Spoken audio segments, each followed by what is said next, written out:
Muitas vezes nós acreditamos que a nossa necessidade é uma coisa ou outra, mas Deus sabe perfeitamente o que nós precisamos. E há muitos anos atrás eu aprendi uma teoria que um líder que eu conheci dizia, que ele dizia assim: tudo que começa bem, termina bem. E ele repetia essa frase exaustivamente: tudo que começa bem, termina bem. E eu durante muitos anos acreditei nisso. Realmente trouxe isso para o meu coração como uma verdade. Tudo que começa bem, termina bem. Só que isso não é que não seja verdadeiro, né? É bem provável que aquilo que começa bem tem muita chance de começar bem. Então não é que isso não seja verdadeiro, mas isso não é uma certeza. Porque nem tudo que começa bem, termina bem. Eu mesmo já vi muita coisa começar bem e terminar mal. E também já vi muita coisa começar mal e terminar bem. No decorrer desses anos com Cristo, já vi muita gente boa ficar ruim e muito ruim ficar boa. Então eu vi as coisas acontecendo. E essa teoria já começou a não fazer mais sentido na minha vida. E eu falei, não, peraí, tem alguma coisa errada. Ainda que isso seja bom, ainda que isso seja importante, mas não é uma regra. Não é, né, uma certeza que tudo que começar bem vai terminar bem.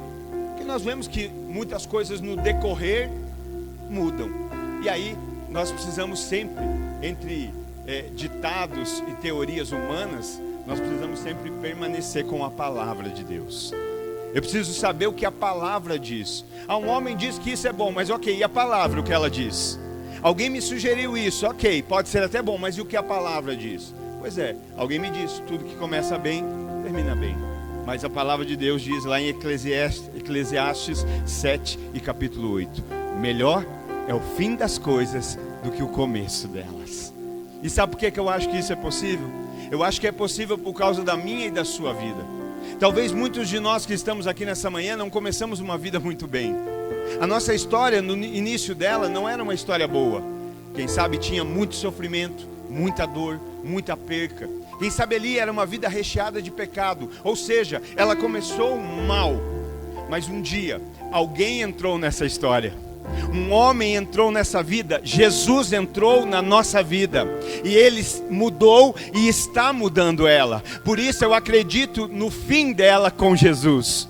Ainda que o começo, para nós partirmos daqui e você poder glorificar muito a Deus nessa manhã, não importa se a tua história começou mal, não importa se a tua vida começou mal, não importa se esse dia começou mal, o que importa é que Jesus entrou nele, Jesus entrou nela e Ele vai mudar o final.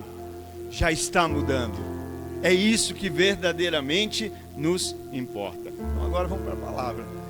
Ezequiel, capítulo de número 37, texto muito conhecido, né, dos cristãos, fala do vale de ossos secos, mas foi aqui que Deus ministrou ao meu coração, que colocou algumas palavras precisas e pontuais para essa manhã.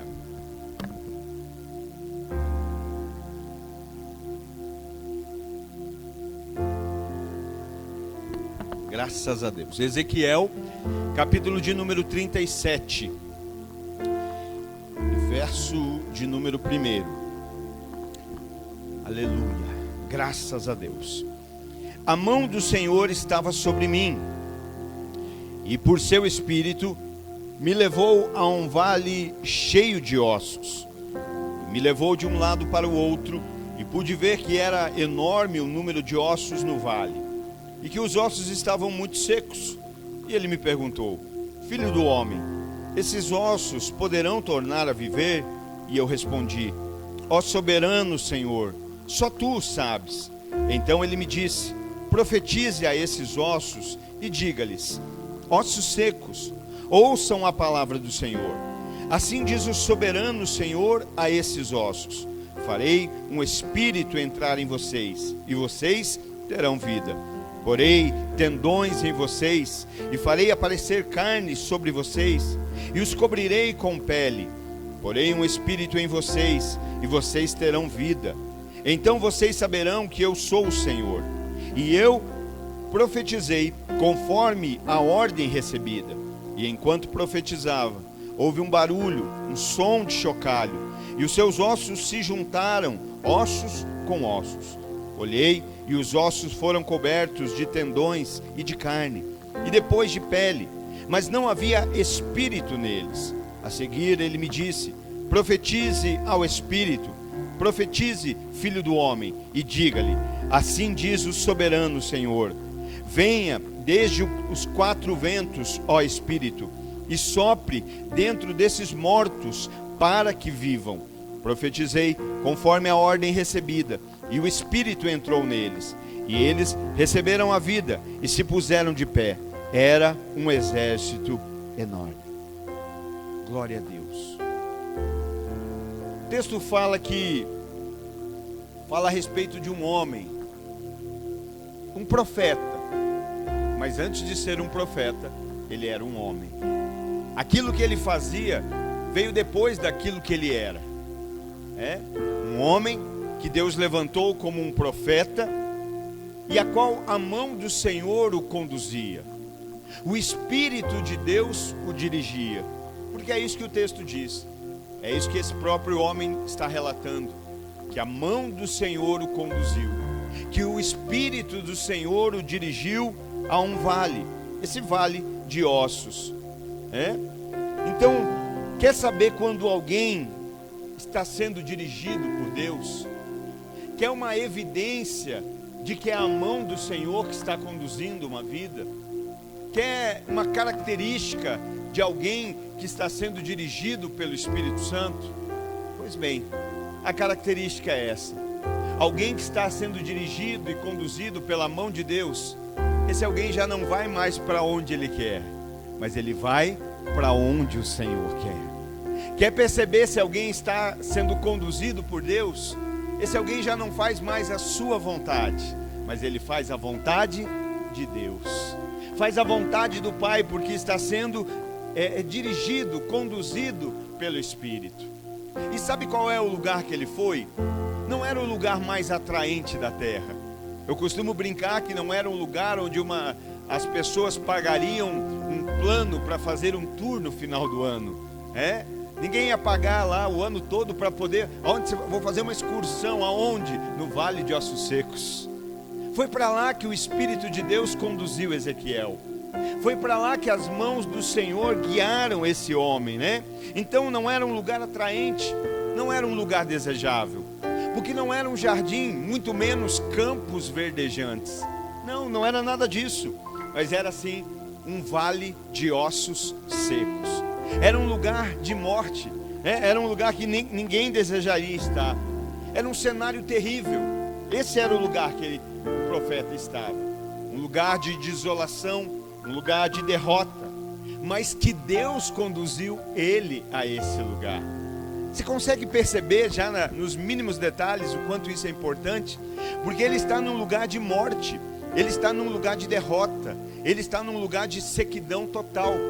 Mas quem levou ele para lá? Deus. Deus o conduziu. E sabe por que eu falo isso, queridos? Porque nós, seres humanos, nós temos a tendência de julgar ou analisar as coisas por aquilo que a gente vê. A gente vê, não, parece que está dando certo, Tem muita gente, parece que está dando certo, as coisas estão acontecendo, parece que... Mas nem tudo que parece é. Aqui nós estamos num lugar de morte, de sequidão, de derrota, mas Deus estava com Ezequiel. Na verdade, Ezequiel estava com Deus. Ele havia sido guiado pelas mãos de Deus, pelo Espírito de Deus. Então aqui eu começo a entender que mais importante do que os lugares que nós vamos é com quem nós estamos. É com quem nós vamos a esses lugares. É quem nos leva a esses lugares. Eu conheço um homem que ele passou por lugares, mesmo sem desejar. Lugares que a grande maioria não desejaria estar. Ele passou por uma cisterna, por um poço. Ele passou pela casa de um governante, de um estadista, mas lá ele era só o faxineiro, o mordomo. Ele passou pela prisão, e quem desejaria passar por uma prisão? Mas esse homem passou por todos esses lugares, Ele passou. Mas o que fez a diferença não foi por onde ele passou, mas foi com quem ele passou.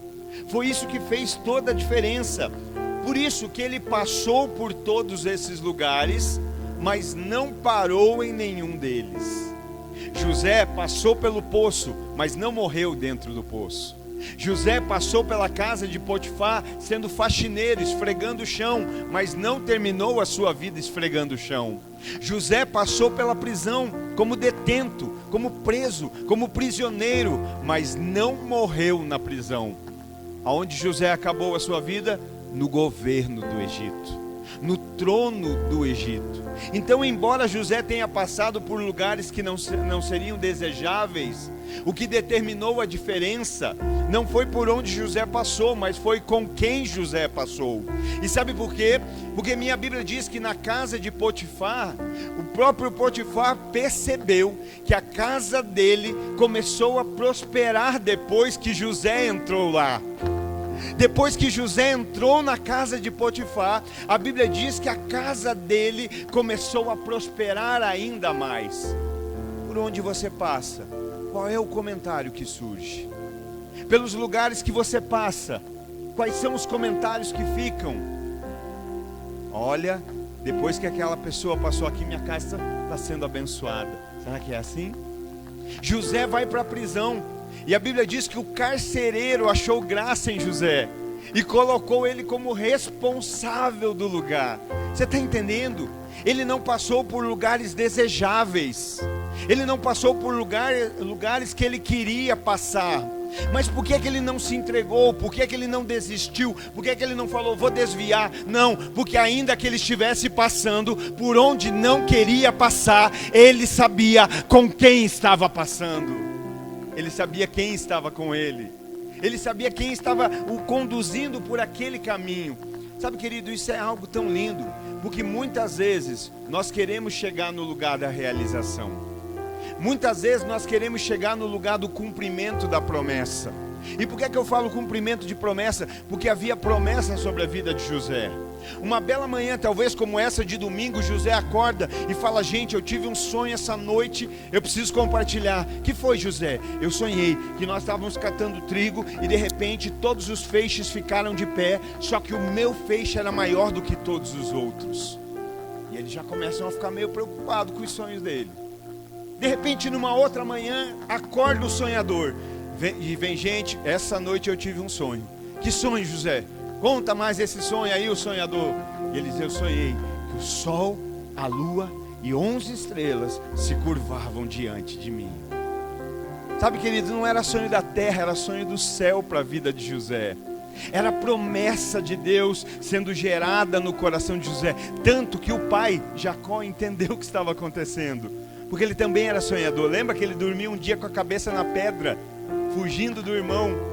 Estava fugindo do Esaú, botou a cabeça na pedra. O que ele sonhou? Uma escada que ia até os céus e anjos subiam e desciam. Então eu acredito que quando José começa a compartilhar, o pai diz, já está começando a acontecer na vida do meu filho o que aconteceu na minha. Está reproduzindo, a próxima geração já está sendo tocada, já está sendo impactada. Então havia promessa. E José, mesmo com promessa, vai para o poço. Vai ser faxineiro na casa de Potifar, vai para a prisão. É tão lindo tudo isso. E aí você pensa, né? Poxa, hoje a gente não existe ninguém aqui dentro que não exista uma promessa de Deus para a sua vida. Só que a promessa dele não é mais importante do que ele. Por que eu falo isso? Porque senão quando as dificuldades vêm, a gente fala, não quero mais saber de promessa, não quero mais saber de Deus, vou largar tudo, vou desistir de tudo. Mas José não desistiu, pelo contrário. Nas situações difíceis, no lugar difícil, o que ele revelava? Deus. As pessoas viam Deus na vida dele. Quando chega o momento dele chegar diante de Faraó, depois de mais de 13, 14 anos num calabouço, alguém se lembra que existia lá na prisão quem revelava sonhos? Porque um dia ele revelou o sonho do padeiro e do copeiro do rei, do Faraó. E ele vai diante do Faraó. E aqui eu acho a parte máxima da história de José.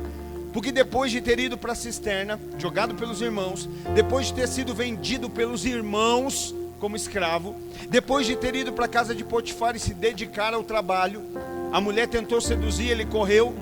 Depois disso ela acusou ele de ter tentado agarrá-la, e ele vai parar na prisão. Depois de tantos anos na prisão, alguém chama José para tentar interpretar o sonho de Faraó. Sabe, eu fico pensando que muitos cristãos de hoje em dia fariam. Tem como você orar pelo rei que ele está enfermo? Eu orar?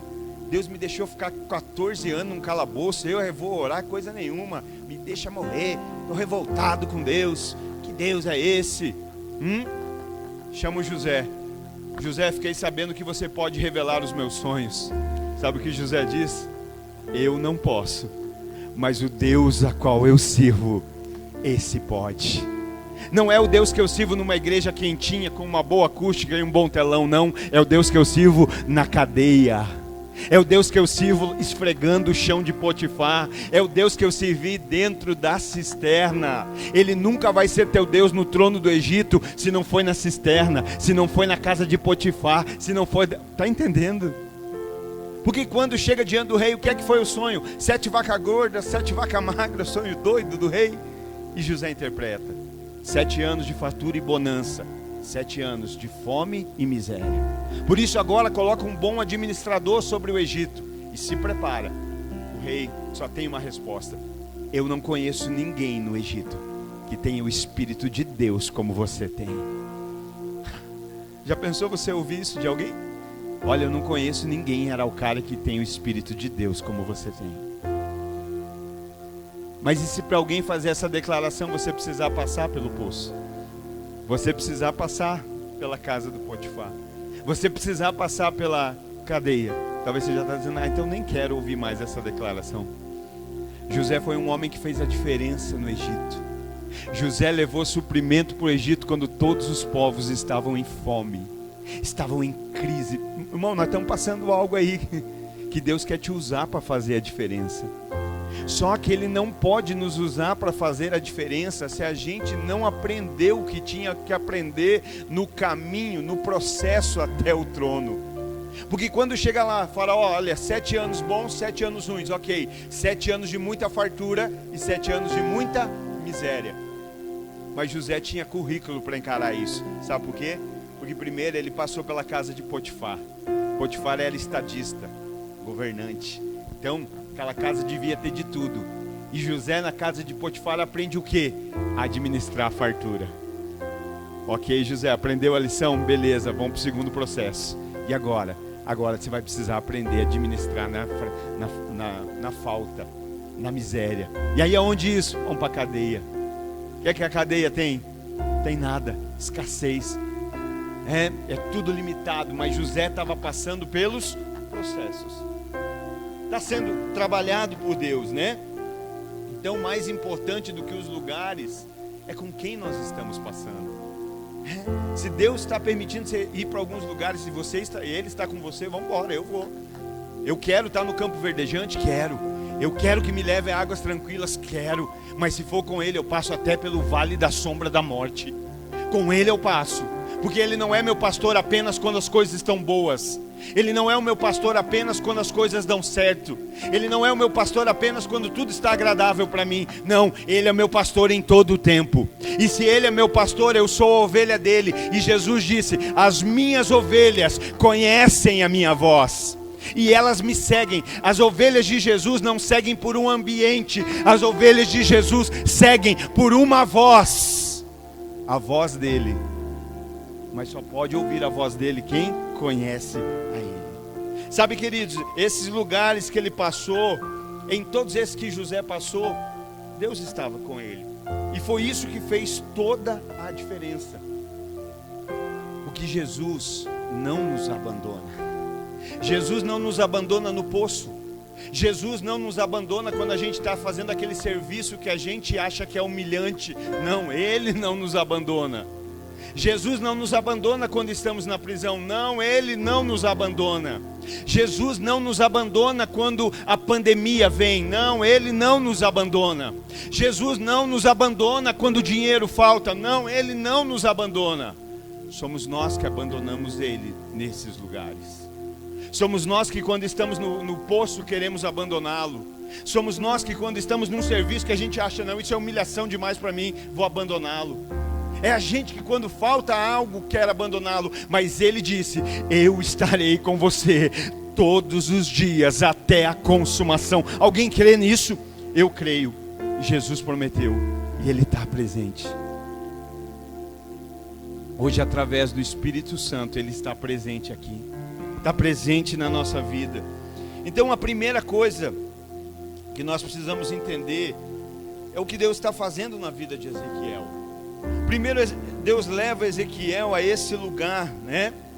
E mostra a ele a realidade da situação. Ezequiel, dá uma olhada para esse vale.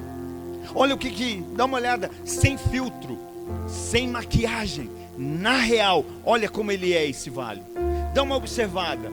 E Ezequiel vai dizer: e eu vi, significa visão, eu estou vendo. Quando Deus fala a Ezequiel, olha, ele não fechou os olhos. Tem gente hoje em dia que não quer enxergar a realidade. Tem gente que não quer enxergar a verdade diante dos seus olhos.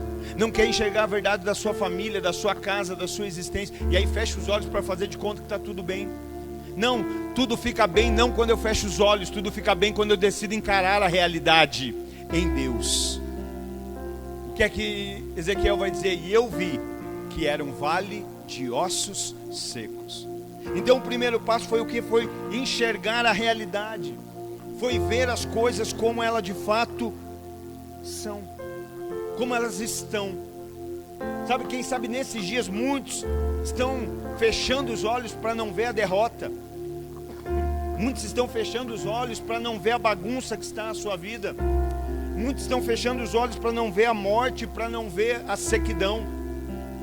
Mas aqui o primeiro passo foi esse: ver bem como estavam as coisas de verdade. Esse é o primeiro ponto. Olha, enxerga, vê qual é a real condição. Sabe, talvez hoje você está aqui nessa manhã e você quer provar um avivamento da parte de Deus. Porque é disso que nós estamos falando e eu creio nesse avivamento. Avivamento significa trazer a vida de novo. É algo que já teve vida e morreu e vai voltar a viver. Avivar, trazer a vida de novo. Eu falei que nessa semana teve gente que chegou aqui só brasa, só cinza, e na sexta-feira estava queimando. Voltou a ser lenha, voltou a queimar porque se posicionou, né? Então, se nós queremos esse avivamento, porque é isso que Deus deseja, o primeiro entendimento para ter esse avivamento de fato é reconhecer como nós estamos, ver a nossa vida como ela de fato é, sem fake, na realidade. É olhar e dizer: Senhor, o Senhor sabe como está. O Senhor sabe que ainda que muitas vezes estejamos tentando sustentar uma aparência, o Senhor conhece como está de verdade. Mas isso não é ruim, isso é o princípio do avivamento. Ter um entendimento de qual é a nossa real situação. Muitas vezes a nossa vida está assim como esse vale. Um vale seco, sem vida. Sabe por quê? Porque isso é o resultado do pecado nas nossas vidas. É isso que o pecado faz na vida do ser humano. O pecado transforma um ambiente, ou seja, uma estrutura que antes era para ser uma estrutura de vida, uma estrutura que era para fluir. O pecado transforma em um vale seco, sem vida, cheio de ossos ressequidos, cheio de podridão, cheio de morte, né? Então essa é a primeira visão que nós precisamos ter de como as coisas estão. Mas quando eu falo de ter uma visão, queridos, me entenda bem, não é uma visão daqui de fora, não é olhar para... Eu sei que nessas horas, quando a gente fala disso, né? A gente fala desses assuntos, é tão... mas agora aquele irmão tinha que estar aqui, porque isso é para ele. Não, querido, Deus não fala com ausente, Deus fala com presente. Se você está aqui nessa manhã, é para nós, é com a gente que Deus está falando. Então nesse momento não é para olhar para o lado, não é... é para você, hein, benzinho? Não é para o lado, é para dentro. É para cada um de nós, é a gente olhar para esse vale aqui, para a nossa existência, para a nossa vida. Então, após ele ter o entendimento e a dimensão de como as coisas estavam, o segundo passo é isso, né? Aí vem então uma pergunta de Deus para o homem, vem uma pergunta de Deus para o profeta. Agora que você já viu como as coisas estão, um vale de ossos secos, morte, podridão, né, sequidão, podem esses ossos voltar a viver?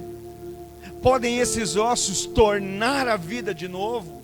Sabe, queridos, muitas vezes hoje nós precisamos olhar para dentro de nós e dizer: realmente, por causa do pecado eu não tenho vivido a vida que Deus tem para mim. Isso aqui não era para ser um vale de ossos secos. A minha e a sua vida não é para ser um vale de ossos secos, não. É para ser uma fonte de água viva. É para transmitir vida, não representar morte. Não é um lugar onde as pessoas vão jogar aquilo que morreu. Não, é um lugar onde as pessoas vão buscar a água da vida. Agora morreu, o que eu faço? Jogo no vale de ossos secos. Não, agora está morrendo, onde eu vou? Eu vou naquele que tem dentro de si um fluir de águas vivas. Sabe, primeiro a gente olha e entende como a gente está. Talvez por causa do pecado, hoje eu não estou conseguindo viver. Hoje eu não estou conseguindo viver a vida de Deus. Sabe, irmãos, isso é tão triste o que nós vivemos nos nossos dias, que hoje tem lugares que se você pregar do pecado, a pessoa sai da igreja, mas não sai do pecado. E quando se prega de pecado, não é para você sair da igreja, é para você sair do pecado. Não é para você abandonar o evangelho, é para você abandonar o pecado e viver a vida abundante que Deus tem. João 10:10, Jesus disse: o ladrão veio para roubar, matar e destruir, mas eu, Jesus, vim para te dar vida e vida em abundância. Por isso eu sei que eu estou pregando para gente madura nessa manhã. Falou do pecado. Não, eu tenho que abandonar esse maldito. Eu tenho que mudar.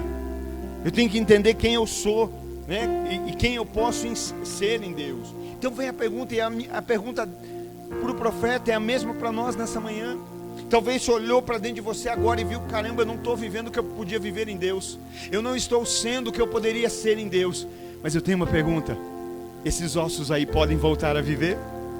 Podem voltar a viver? Pode ter vida aí? Porque foi essa a pergunta. Então era como se Deus estivesse dizendo para o profeta, para Ezequiel, assim: você tem fé suficiente que eu posso mudar? Você tem fé suficiente que eu posso te transformar? Talvez hoje, aqui nessa manhã, teu coração esteja assim, seco, parado, insensível, sem um mover, sem uma atuação do Espírito. Mas a minha pergunta é: você crê que Deus pode mudar isso? Você crê que Deus pode já estar mudando isso? Eu creio, eu acredito, eu confio nisso. Será que tem como arrumar toda essa bagunça? Será que tem como esse sofrimento todo se transformar em avivamento? E aí vem a resposta. Agora a resposta é da parte do profeta. Eu não sei se você está entendendo o que eu estou querendo dizer aqui de uma maneira bem simples. Aquele lugar era um lugar terrível, mas Deus estava dizendo: eu vou mudar esse lugar. Só que eu não vou mudar sozinho. Eu vou transformar esse lugar, mas eu não vou transformar sozinho. Por quê? Porque Ele precisa? Não, porque Ele quer que você participe. Porque Ele queria que Ezequiel participasse. Então Ele leva, vê como está, viu? E agora, posso mudar? E aí vem a resposta: Senhor, Tu sabes. Senhor, o Senhor sabe de todas as coisas. Sabe o que Deus está mostrando aqui? Ei, eu quero interagir com você. Existe um vale de ossos secos que eu quero mudar e eu posso mudar. Mas a minha questão é essa: eu quero que você participe daquilo que eu estou fazendo. Irmão, você consegue entender a dimensão disso? Hoje Deus podia dar uma ordem e dizer: miríade de anjos vão para a terra, vão para o Brasil, vão para a Araucária e mudem aquele cenário. Mas não, Ele não deu essa ordem. Ele disse: ide você por todo mundo e pregai o evangelho a toda criatura, as ensinando a guardar tudo que vos tenho ensinado e as batizando em nome do Pai, do Filho e do Espírito Santo. Pastor, o que você quer dizer? Eu quero dizer que Deus poderia usar anjo, mas Ele escolheu usar você. Ele escolheu me usar. Ele tem o céu ao seu dispor, mas Ele preferiu escolher usar a terra. Nós, seres imperfeitos, limitados, pensam que um anjo não fazia em tão pouco espaço de tempo aquilo que talvez numa vida inteira a gente ainda não fez. Mas Deus está dizendo: eu quero a tua participação. Sabe por quê? Porque quando você está envolvido com aquilo que eu estou fazendo, você está interagindo comigo. Se Deus estivesse preocupado com o resultado, Ele mandava anjos. Mas como Ele está preocupado com a interação, Ele escolheu você. É meu filho, então se envolve com o que eu estou fazendo. É filho, então se envolve com o que o pai está fazendo. Sabe, o quebrantamento, o avivamento é uma consequência do quebrantamento. Não existe avivamento sem quebrantamento. Não existe. O primeiro passo de um avivamento é um quebrantamento. Por isso que para mim talvez um dos caras mais avivados no Novo Testamento era o João. Pastor, mas não tem muita coisa assim, né? O Pedro talvez não era mais ousado, não. Sabe por que eu falo João? Porque o João sabia o que batia no coração de Jesus. João era o sujeito que reclinava a sua cabeça no peito de Jesus. Nesses dias é isso que Deus está esperando. Não gente que faça muita coisa, mas gente que deite no peito dele e escute o que bate no coração dele. Sabe o que isso significa? Que nós precisamos estar alinhados com o que está no coração de Deus. Porque se no nosso coração está batendo algo que destoa do que o coração dele pede, tem algo errado. Que a gente não para se aquietar e ouvir. Sabe, hoje se você colocasse os seus de Deus, você ia escutar o coração de Deus batendo. Vida, vida, vidas, vidas, vidas, vidas, vidas, vidas, vidas. Porque o coração de Deus não bate por coisas, bate por vidas. Jesus não morreu por coisas, Jesus morreu por pessoas. Se entregou por vidas. Claro que nós podemos ter coisas e usar coisas em detrimento de pessoas, mas não use pessoas em detrimento de coisas. Não.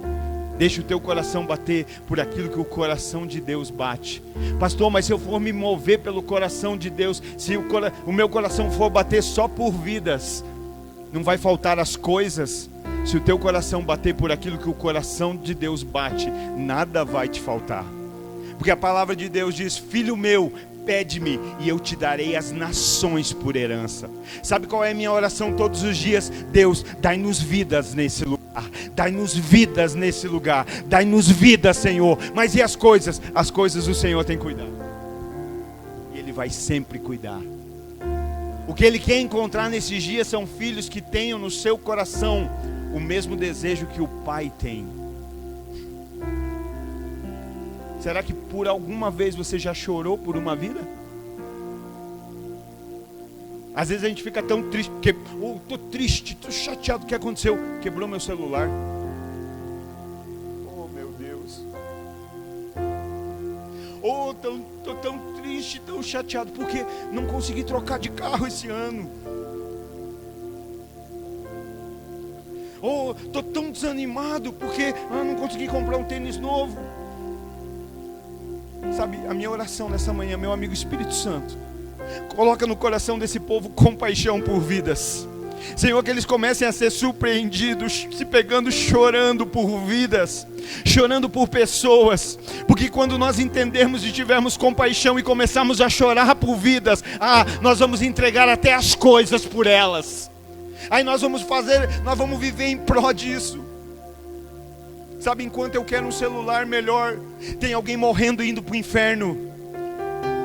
Enquanto eu quero algo melhor para gastar nessa vida, tem alguém perdendo a eternidade.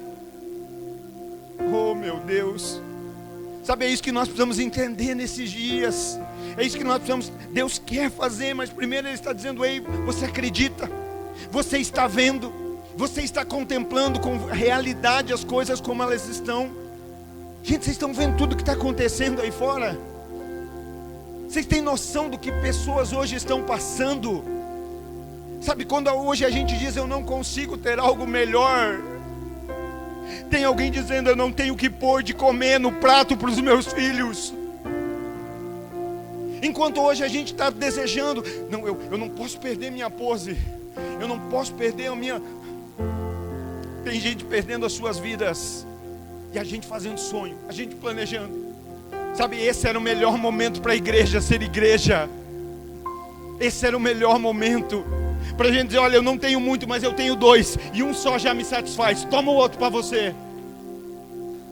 Mas a gente tem 2 e ainda está de olho no terceiro. Desculpa, irmãos, nem estava na mensagem isso, mas o Espírito Santo está queimando dentro do meu coração.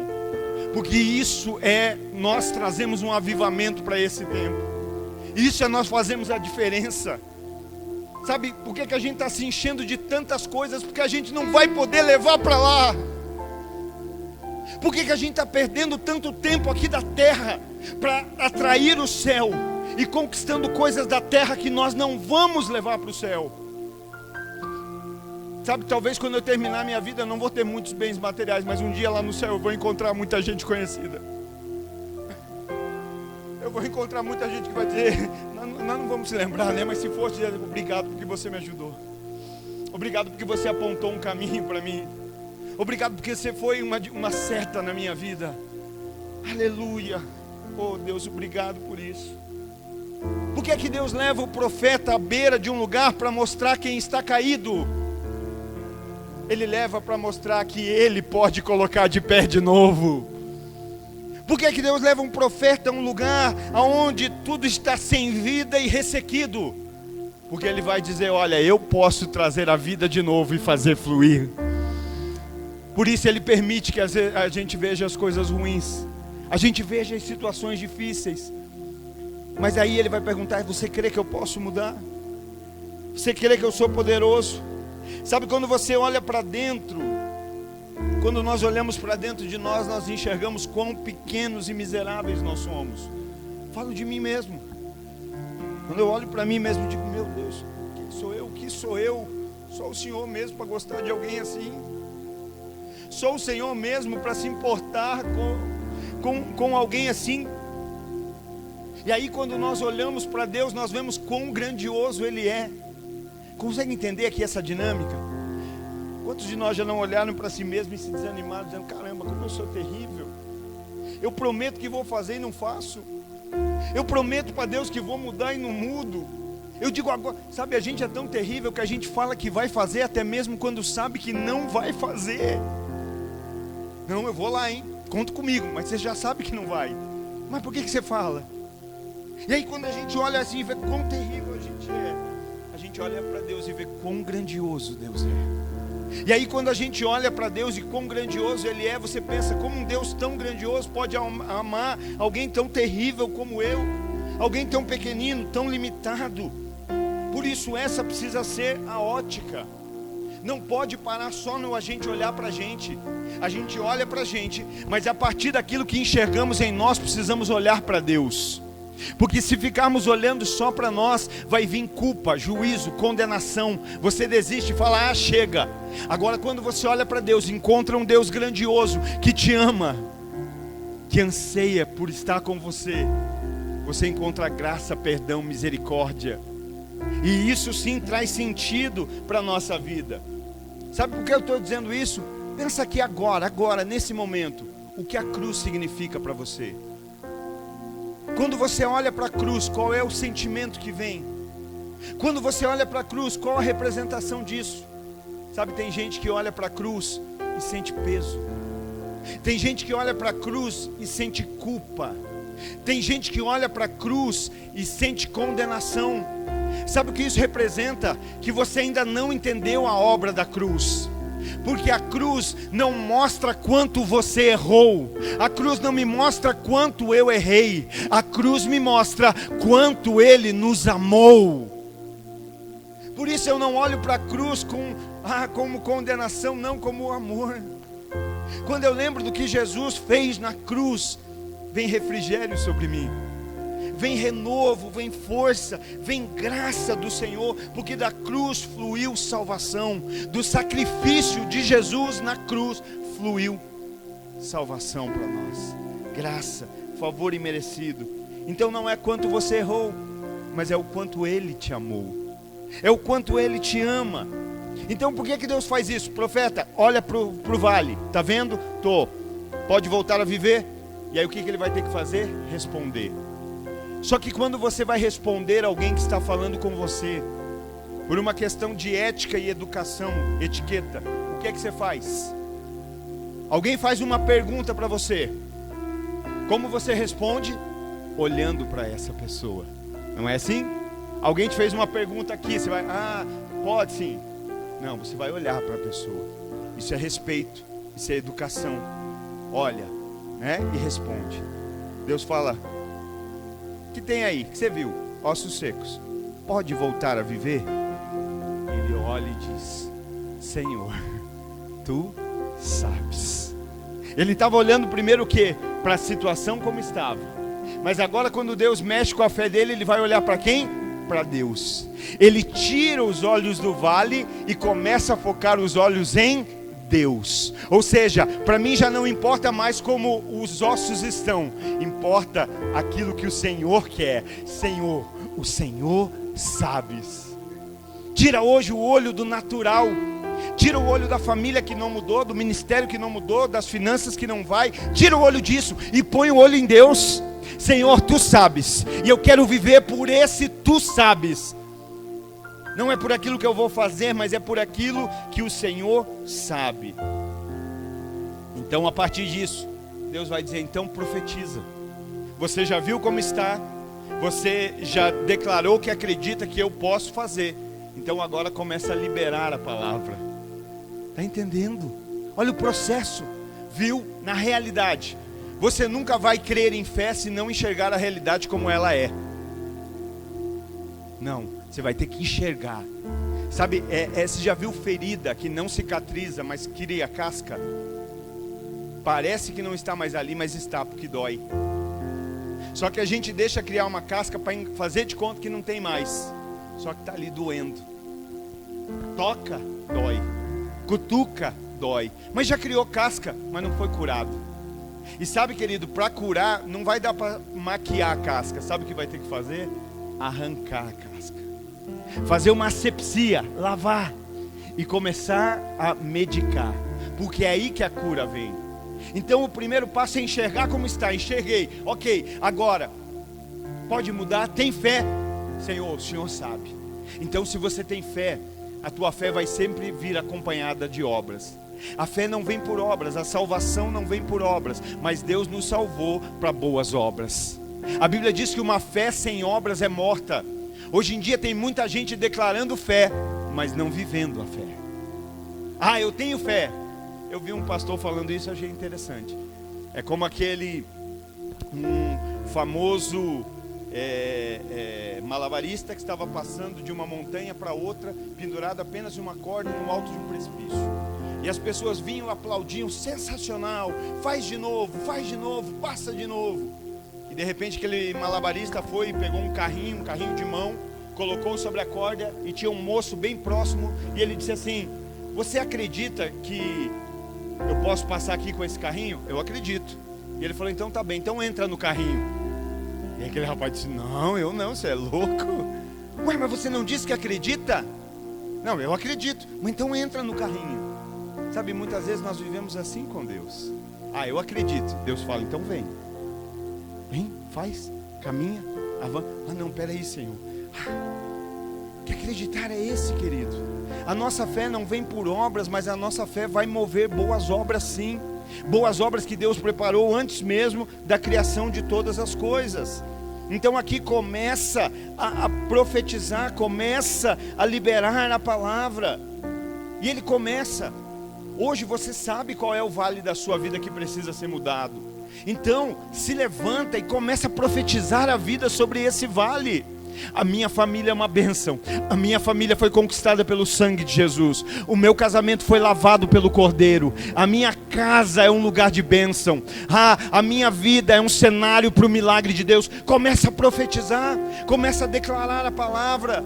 A palavra de Deus diz: 1000 caem ao meu lado, 10.000 à minha direita, mas eu não serei atingido. A palavra de Deus diz: operando Deus, quem impedirá? Eu creio na palavra e eu começo então a profetizar a palavra. E é aqui que começa o avivamento. Sabe por quê? Porque quando ele começa a liberar a palavra, as coisas começam a entrar nos seus devidos lugares. Quando o profeta à beira do vale de ossos secos começa a profetizar, a Bíblia diz que de repente veio um barulho, como de chocalho, e os ossos começaram a se juntar com ossos. Posso dizer algo? não é uma apostila que põe a tua vida em ordem. Não é uma teoria humana que põe a tua vida em ordem. Não é um manual que põe a tua vida em ordem. Apenas a palavra de Deus pode pôr a nossa vida em ordem. A palavra de Deus sim pode colocar todas as coisas em ordem. Nessa manhã nós estamos liberando a palavra de Deus aqui. E acredite, enquanto a palavra de Deus está sendo liberada, coisas dentro de você, se você permitir, estão sendo colocadas em ordem. Está vindo na mente, no entendimento, vai descer para o coração e vão virar atitudes, eu creio. O que é a palavra? É a palavra. Então a palavra começa a produzir, e osso começa a se juntar com osso, tendões com tendões, começa a ser gerado tendões sobre os ossos, começa a vir carne sobre os ossos, começa a vir pele sobre os ossos. Tudo isso a partir da palavra. Ele começou a profetizar, e enquanto ele profetizava, a bagunça se ajeitava. Enquanto ele profetizava, o que estava fora do lugar começava a se ajeitar. Lembra que eu falei aqui na semana, 2 anos atrás, nós passamos um sábado das 2 horas da tarde às 6, ali naquele pátiozinho do lado da prefeitura, violãozinho, 20 pessoas, e nós ficamos, acho que pouco mais de 20, né? Ficamos lá uma tarde toda, orando, profetizando, declarando: Araucária vai ser um lugar próspero, vai acabar a corrupção, esse lugar vai mudar. Nós passamos, e o que é que nós estamos vendo acontecer? O mover da palavra sobre esse lugar. É como nós sonhamos? Não, ainda não, mas já está acontecendo. Já tem osso se juntando com osso, já tem tendões sendo gerados, porque a palavra foi liberada. Mas observe comigo algo interessante. Os ossos estavam se juntando, osso com osso. Começou a ser criados tendões, os nervos, a carne, a pele, mas não tinha vida. Consegue entender isso? Osso foi formado, está lá no chão, osso, aí foi formando os tendões, as vias nervosas, foi formando a carne, veio vindo a pele por cima, mas a Bíblia diz que ainda não havia vida. E sabe o que eu aprendo com isso, querido? Que tinha aparência de vivo, mas estava morto. Tinha aparência de vivo, mas estava caído. Sabe, será que isso não fala muito com o nosso tempo? Em que muitos caminham com aparência de vivo, mas morto. Com aparência de vivo, mas ainda estando caído. E aí o profeta vai dizer assim: profetizei conforme a ordem recebida. E o Espírito entrou neles. E receberam vida. E se puseram de pé. E era um exército numeroso. Sabe o que dá vida ao ser humano? Não é uma aparência. O que dá vida ao ser humano é o Espírito. O que gera vida em nós é o Espírito Santo. Eles tinham toda a aparência necessária de vivos, mas ainda estavam caídos e mortos. Mas quando o profeta, Deus fala: agora profetiza que dos 4 cantos do mundo vai soprar o vento do Espírito nesse lugar. E a vida vai entrar neles. Aí ele diz: então, eu profetizei e o Espírito entrou neles. E receberam vida e se puseram de pé. E detalhe, agora eram um exército enorme. Antes estava morto e caído. Agora está vivo e de pé. Antes era um amontoado de ossos, agora é um grande exército. E o que é que eu disse no começo de tudo isso? Que Deus não vai fazer novo, Deus está fazendo de novo. O que Ele fez aqui no vale, Ele quer fazer nas nossas vidas. Há corações disponíveis para esse agir. Há corações receptíveis a essa palavra que está sendo profetizada aqui. Porque aqui, queridos, era o povo de Deus. Esse exército era o povo de Deus que haviam sido, que haviam ido para o combate, morrido, que os seus ossos secaram, que eles foram derrotados, foram exterminados. Sabe, nos nossos dias, há um exército por aí caído. Há um exército que está sendo dia a dia derrotado pelo pecado. Sabe, muitas vezes eu gosto muito quando eu estou pela rua, e às vezes vem essas pessoas que estão sempre pedindo ajuda. Eu não costumo só dar algo, eu gosto muito de conversar com elas, ouvir a história delas. E sabe o que muitas vezes nos faz chorar com essas pessoas? Que você está numa rua e de repente vem alguém lá, né, todo simplesinho, vivendo em situação de rua, e você começa a conversar com ele, vendo a situação, e daí você começa a falar de Jesus. Sabe o que a maioria fala? Eu já fui da igreja, eu era ministro de louvor, eu pregava na igreja, eu fazia, eu era. Sabe, queridos, um exército que está hoje vivendo como um vale de ossos secos, que foi derrotado por um inimigo chamado pecado. Por isso, meu querido, me perdoa se você tem problema em ouvir essa palavra pecado, reveja seu cristianismo, porque isso é um alerta para nós.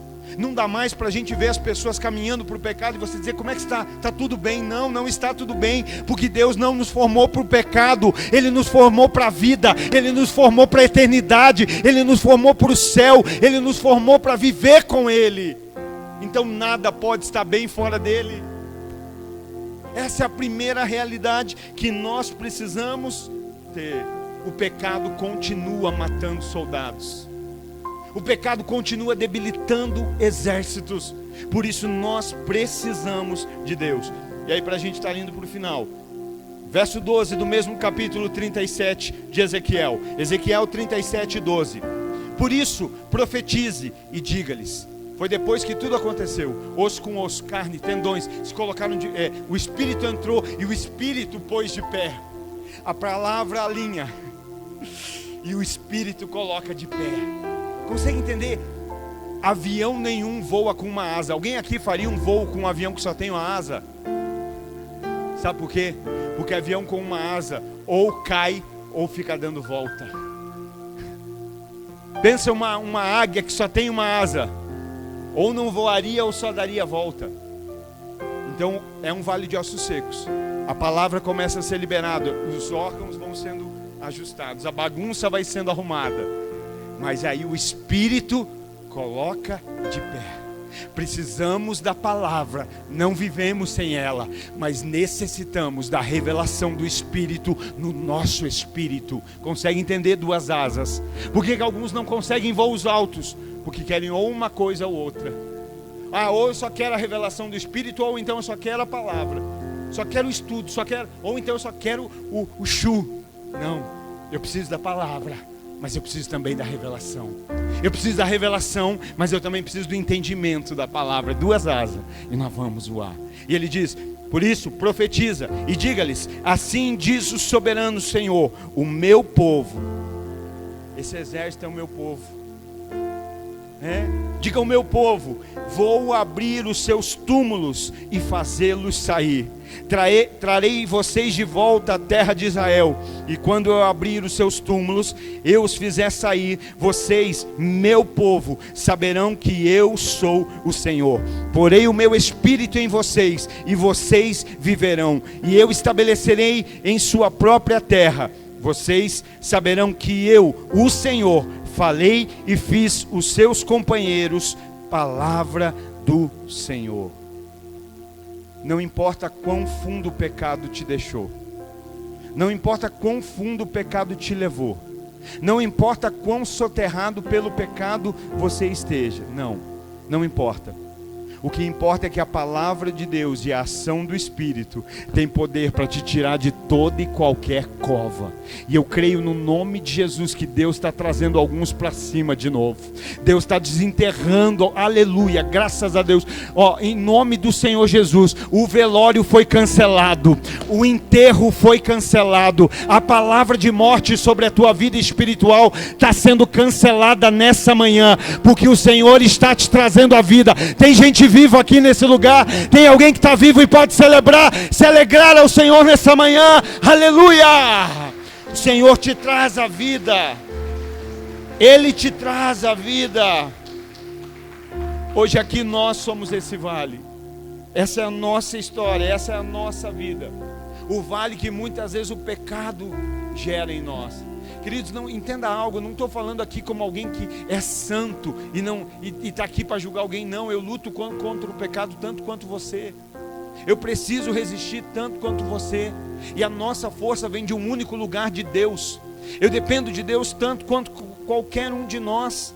Mas acredite, a ação de Deus, o poder da palavra, Ele tem poder para nos colocar de pé, nos trazer a vida. E mais do que isso, para que os outros ainda olhem para a nossa vida e digam: só Deus é o Senhor. Eu vejo na vida dele, eu vejo na vida dela, que só Deus é o Senhor.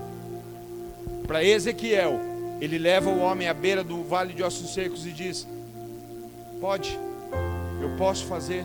Então tá, então olha o que eu vou fazer. Só que para nós aqui nessa manhã não é assim. Deus não está chamando a nossa atenção aqui, dizendo: ei, olhe para aquilo que eu vou fazer.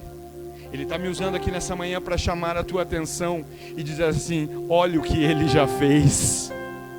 Olha o que Ele já fez lá para Ezequiel, Ele iria fazer. Irmãos, é muito mais fácil hoje. Nós não temos que esperar o que Deus vai fazer. Nós temos que entrar naquilo que Ele já fez, naquilo que já está feito. Eu só continuo vivendo no vale se eu quiser, porque Ele já trouxe vida a esse vale. Esse vale não é mais um vale de ossos secos. Jesus mesmo diz. Tem alguém aqui? Quem crê em Jesus vai ficando de pé e dando glória a Deus. Tem alguém que crê em Jesus aí? Aleluia, glória a Deus. Quem crê em Jesus, diz amém. Aleluia. Sabe o que Jesus disse? Todos aqueles que em mim crescem, do seu interior. Põe a mão no seu coração. A mão no seu coração não, põe aqui assim, ó. Isso aqui.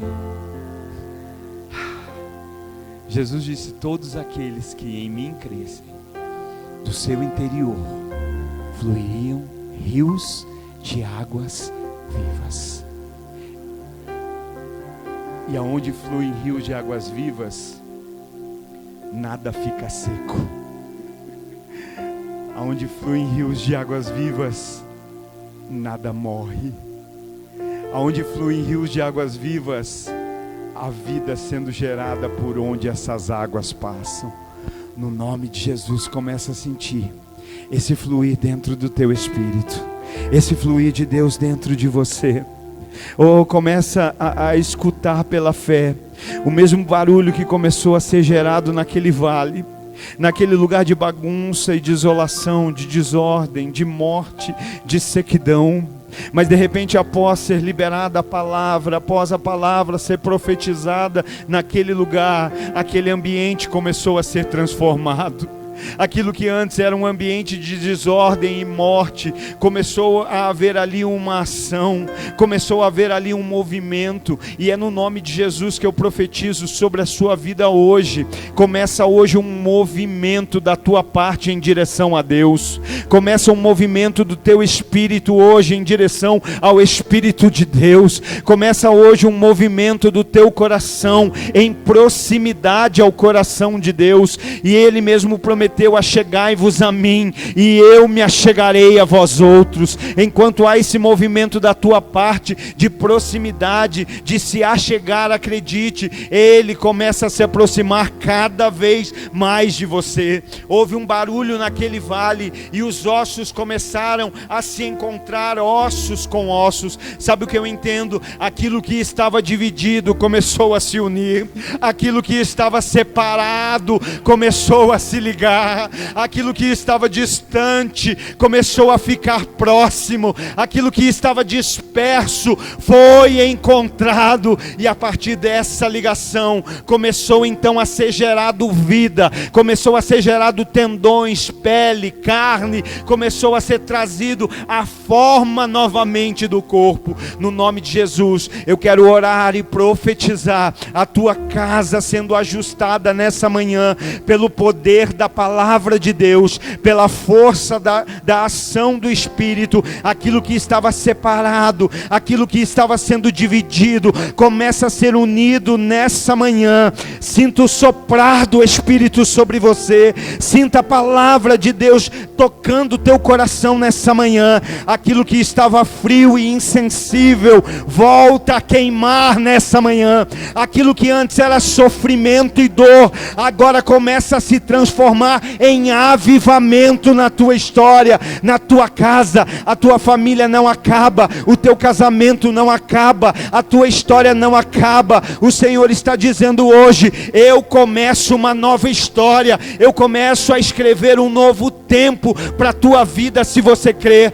Talvez quando você saiu de casa para vir aqui, a tua casa talvez fosse rotulada como vale de ossos secos, mas eu profetizo em nome do Senhor Jesus, que as pessoas vão olhar e ver aquilo que estava caído sendo levantado por Deus. As pessoas vão ver aquilo que estava morto e seco voltando a fluir e viver para Deus. Eu declaro e profetizo que aquilo que as pessoas chamavam de mortos, secos e de vale, elas vão dizer: ali está um grande exército, ali está o povo de Deus, ali está a família de Deus, ali está o casal que Deus está usando. Eu declaro e profetizo no nome do Senhor Jesus a tua casa como um cenário do sobrenatural de Deus, e muitos através da tua vida reconhecerão que só o Senhor é Deus, que só o Senhor é Deus.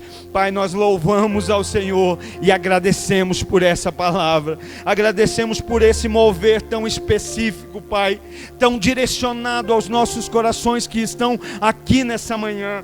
Obrigado porque nós contemplamos a nossa fraqueza, mas diante da nossa fraqueza nós identificamos a tua grandeza, identificamos o teu amor, o teu poder se manifestando em nós, e isso produziu sobre nós cura, e isso produziu nessa manhã sobre nós restauração, e nós só temos a te agradecer. Muito obrigado, papai, porque aquilo que se colocou de pé aqui nessa manhã, as nossas vidas sendo alinhadas e colocadas de pé aqui, nós saímos daqui para caminhar segundo a tua vontade, sendo levados e guiados para o lugar que o Senhor tem e deseja para cada um de nós.